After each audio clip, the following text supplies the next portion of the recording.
Now, according to a report from a London-based consultancy firm Brand Finance, 11 of the 25 most valuable brands in the world are now Chinese. And if you're a soccer fan and have been enjoying the UEFA Euros, you'll no doubt have seen a new trend that is only at the beginning stages. More and more Chinese companies are beginning to sponsor the world's most important sporting events. In the 2021 Eurocup, there were 4 major Chinese companies: Alipay, Hisense, TikTok, and Vivo, who all became partners for Europe's most important soccer event. Martin Jacques, the British author who wrote When China Rules the World, shares, "The advertising accompanying the TV broadcasts of the UEFA Euro 2020 matches is most revealing. Chinese companies pretty much dominate. No doubt primarily aimed at European markets and the huge Chinese market, this is a taste of the future." The advertising of today looks much different than a few years prior, when classic American companies like Coca-Cola, McDonald's, and MasterCard dominated the advertising spaces of global tournaments, much like this shot from the 2006 FIFA World Cup final. Now, America's favorite drink, Coca-Cola, is still sponsoring soccer games in 2021, but something very interesting happened midway through this tournament. The game's most iconic player, Cristiano Ronaldo of Portugal, sat down at a press conference and removed 2 bottles of Coca-Cola and instead held up a bottle of water. The incident went viral on social media, and as Fortune magazine reported, the event caused Coca-Cola stock to lose $4 billion in market value that single day. Ronaldo, who is known for his incredible level of fitness, was of course advocating a healthier choice when he held up his bottle of water at the press conference. But perhaps this removal of Coca-Cola and embracing of something new is actually a metaphor. You see, American companies are not going to be dominating the advertising of international sporting events in the future. I believe this honor will go to China and its vastly growing domestic market. Together, Chinese companies accounted for 1/3 of total sponsorship dollars, making China the most valuable partner for the 2020 UEFA Eurocup.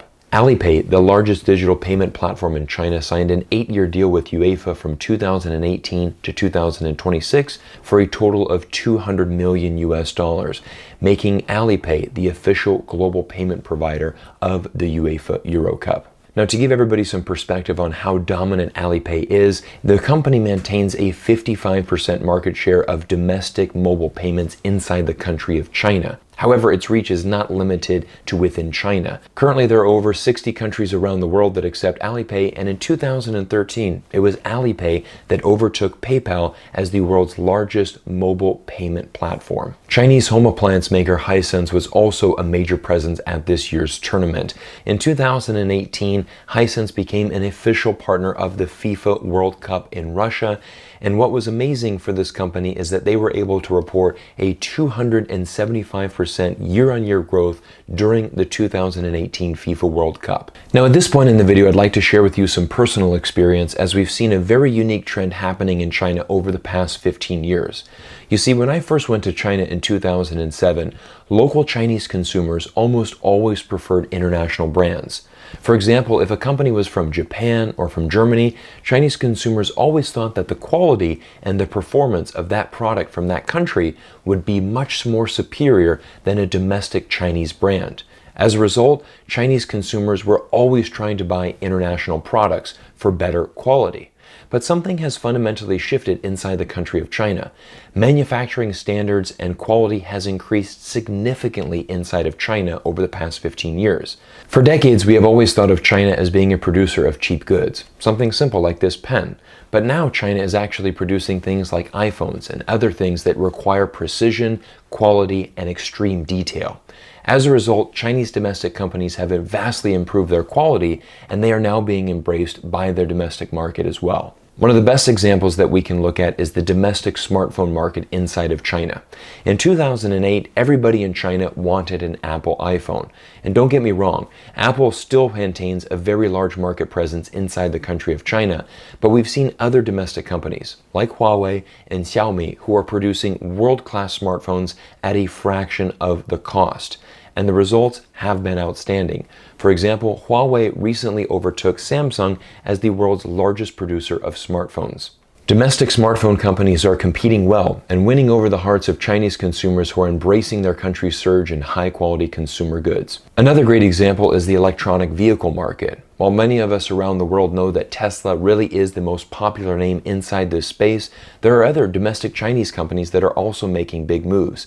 Companies like NIO, Li Auto, and Xpeng also have experienced tremendous growth within China, and all three of these companies have very large runways for future growth as, again, the domestic market in China is looking internally for these new technology companies. These past 10 years have been incredibly important for the country of China. As the domestic market continues to expand, Chinese companies are experiencing a tremendous growth in their brand value.